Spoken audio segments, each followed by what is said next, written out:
Il DPCM impone orari stringenti ai ristoratori e loro si ribellano. Chi manifestando in piazza, chi mettendo in scena provocazioni pacifiche ma cariche di significato, come David Marchiori dell'Osteria Plip di Mestre, che ha organizzato la cena di gala alle 5 del mattino, orario in cui secondo il DPCM tutti possono aprire. Con questa iniziativa abbiamo voluto evidenziare il grande paradosso di questo DPCM.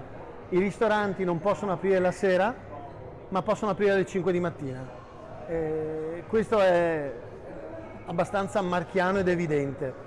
Poi c'è la questione del fatto che noi per mesi abbiamo ottemperato a quanto previsto dal governo rispetto alla prevenzione da contagio da Covid-19 e improvvisamente queste indicazioni non sono più valide evidentemente, oppure sono valide solamente a pranzo, quando la gente è a casa a lavorare.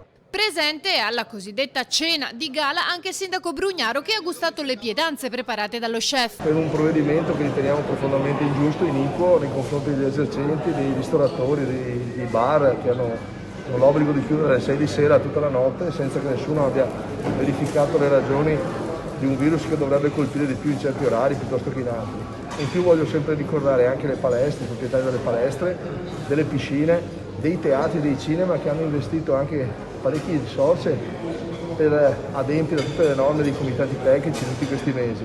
Non si vede perché nel buio di qualche stanza romana si scelga senza ascoltare i cittadini, i sindaci, le imprese. Questa cosa non può passare. Credo che ci voglia una grande alleanza nazionale per poter affrontare un tema del genere. Il paese è realmente stato scosso e noi stiamo dimostrando con molta pacatezza che non siamo d'accordo.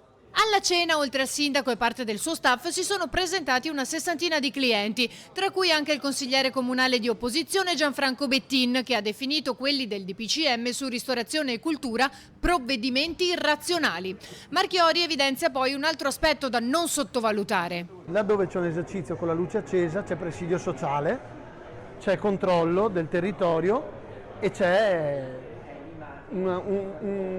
un tessuto sociale che riesce a mantenere una propria dignità. Quando invece le insegne vengono spente, alle 6 di sera poi, per strada può succedere di tutto.